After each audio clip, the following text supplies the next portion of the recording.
A paz do Senhor Jesus, belíssima tarde para você, que Deus abençoe quem pega logo, né? Meio-dia, bom almoço para você, que o apetite esteja, glória, que Deus abençoe bastante. Pessoal, a palavra de hoje, extensão da plena segunda-feira, e eu tenho certeza que vai servir muito para os nossos corações. Livro de Gênesis, capítulo 21, versículo 1, o título diz, o nascimento de Isaac. Versículo 1 diz assim, e o Senhor visitou a Sara, como tinha dito, e fez o Senhor a Sara como tinha dito. Pessoal, está bem redundante, é para você entender mesmo. A Bíblia diz nos versículos anteriores que Deus ele promete para Abraão um filho, e Deus visita Abraão e diz que Abraão seria pai. Depois Deus visita a Sara, e aí Sara está ouvindo, e aí Sara começa a rir. Aí o anjo fala assim, não ria, Sara. Aí Sara, não, mas eu não ri. Sara, você mentiu, você riu. E eu vou lhe dizer, pessoal, tem coisas que Deus nos fala que de fato é para a gente rir.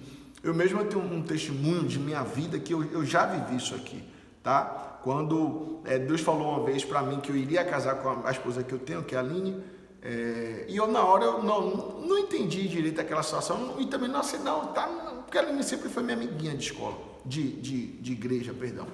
E aí Deus me falou a segunda vez, eu também não aceitei, tá repreendido, em nome de Jesus, que eu ouço uma voz dessa, uma hora dessa. E aí fiquei. E aí na terceira vez foi eu aqui na casa de minha mãe, lá, eu aponto por cá porque a casa de minha mãe é logo aqui. Eu lavando os pratos, Deus falou de novo comigo. Aí quando Deus falou que eu iria casar com a Aline, eu comecei a dar risada, mas aquela risada escandalosa de deboche, eu lavando o prato e rindo. E aí eu ouvi Deus falando assim comigo, e Marcos riu. Quando ele falou em Marcos riu, eu lembrei, porque foi Sara que riu aqui na palavra. E quando Sara ri, eu fiquei olhando assim, eu falei assim, meu Deus do céu. Deixa eu ver se eu acho aqui o versículo rapidinho aqui. Versículo 11, Gênesis 18, 11. Na hora eu lembro desse texto. E eram Abraão e Sara já velhos e adiantados em idade. Já Sara havia cessado o costume das mulheres. Costume de ovular, prazo de ovular, né? Misturação, deixa mais claro. 12. Assim, pois, riu-se Sara consigo, dizendo, teria ainda prazer depois de haver envelhecido, sendo também o meu senhor já velho. 13. E disse o Senhor a Abraão, por que se riu Sara, dizendo, na verdade darei eu à luz ainda, havendo já envelhecido? Haveria coisa alguma difícil ao Senhor? Ao tempo determinado tornarei a ti, por este tempo, Davi de Sara terá um filho. 15. E Sara negou, dizendo, não me ri, porquanto temeu. E ele disse, não digas isso, porque riste. O anjo retrucou, não fale que você não riu, porque você riu, rapaz. Moça, quer dizer, moça. Bem, e foi justamente isso que eu ouvi. Aí quando eu dei risada, e Sara riu, aí eu peguei e falei assim, no coração, falei assim, Deus, se é o Senhor falando comigo, hoje eu vou para o culto, e o Senhor vai falar justamente essa palavra lá no culto. E aí na época eu estava ajudando uma filial nossa lá no bairro, lá na localidade chamada Ferreira Santos, quando eu cheguei, e tinha uma jovem lá, que na época ela tinha 13, 14 anos, e ela era tão jovem mesmo, que chamava ela de caçulinha, porque era a mais nova da igreja. E quem foi pregar nessa noite? Caçulinha. Aí quando ela foi pregar, quando Deus falou que era porque ia pregar, eu disse assim, Deus vai falar através de caçulinha. Comecei a rir. E Caçulinha abriu justamente esse texto e pregou justamente essa mensagem. Aí na hora eu fiquei rindo agora de alegria. Não porque eu iria casar com a Aline, mas porque Deus falou comigo e eu entendi que foi Deus falando comigo. E depois, aí já sabe, aqui para nessa gravação, hoje já temos um total de 14 anos, mas casados, vamos fazer 11 anos juntos. Porque Deus, ele falou, e às vezes a pessoa bota na internet que Deus não escolhe ninguém, que Deus não quer... Cada um tem seu testemunho, pessoal. Cada um tem a sua convivência com Deus, cada um tem a sua experiência com Deus. E essa é a experiência que eu tenho com Deus. Porque no dia que a gente teve um problema muito sério dentro de casa, e eu falei assim, Deus, o meu casamento é teu, resolve. E Deus, eu não precisei fazer nada, e Deus resolveu. Depois eu e a Aline se ajustou e tal, e aí foi tudo para a glória de Deus. Mas a pessoa que diz que Deus não escolhe, quem escolhe é você, e quando tiver um problema, quem que vai responder? Quem que vai acudir? Quem que vai resolver? Já que é Deus que nos escolhe. Então peça o auxílio de Deus. Deus, eu devo casar com quem? Deus me mostra uma pessoa que é temente ao Senhor, que respeita as suas cores, uma pessoa que seja obediente à tua palavra, uma pessoa que não me traia, que não me faça, uma pessoa que seja fiel ao Senhor, porque se ele for fiel ao Senhor, vai ser fiel a mim, porque na Bíblia está dizendo que não adulterará. Se ele é fiel ao Senhor, que não adultera, e a beneficiada será eu. Amém? Bom, volta lá. Que palavra maravilhosa, viu? Palavra maravilhosa mesmo.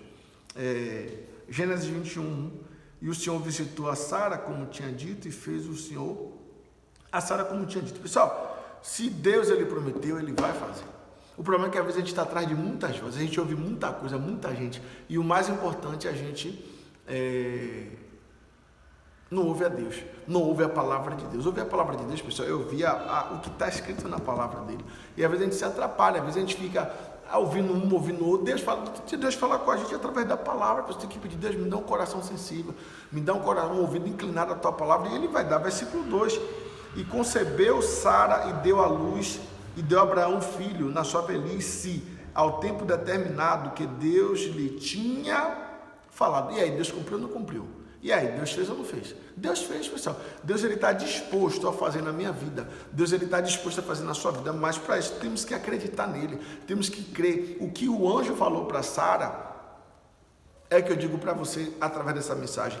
Existe alguma coisa demasiadamente difícil para que o Senhor não possa fazer? Não. Porque eu vou lhe dizer, o nosso Deus é o Deus do impossível. Amém? Vamos orar? Vamos chegar a bocejar aqui, glória a Deus por isso. Vamos orar, pessoal, em nome de Jesus? Santo Deus, eterno Pai, Jesus amado, Jesus querido, muito obrigado por essa palavra. Deus, o que o Senhor prometeu, tenho certeza que o Senhor há de cumprir, Deus. Deus, e quantos de nós, Deus, às vezes está ouvindo uma falsa profecia, está ouvindo coisas que vêm do coração da pessoa, Deus, e nada se cumpre. Mas quando o Senhor fala, Deus, o Senhor é fiel para cumprir aquilo que o Senhor falou. Porque o Senhor não é homem para que minta, nem filho do homem para que se arrependa. Falaria e não faria, ou diria e não se cumpriria. Não, Deus, tudo que o Senhor fala se cumpre, porque o Senhor é Deus que pode fazer. O Senhor tem mão poderosa para fazer. Jesus, muito obrigado por essa palavra. Pai, eu te peço, traz certeza no coração dessa pessoa, aquilo que o Senhor disse para ela uma vez, e até agora não se cumpriu, provavelmente por causa do tempo. Mas que o Senhor possa falar fortemente ao coração desse homem, que o Senhor possa falar fortemente ao coração dessa mulher. Jesus, muito obrigado por essa palavra. É isso que eu te peço e te agradeço, em o nome de Jesus. Amém. Amém? Guarda essa palavra no seu coração, faça um apelo, compartilha com todos os seus contatos e que Deus te abençoe.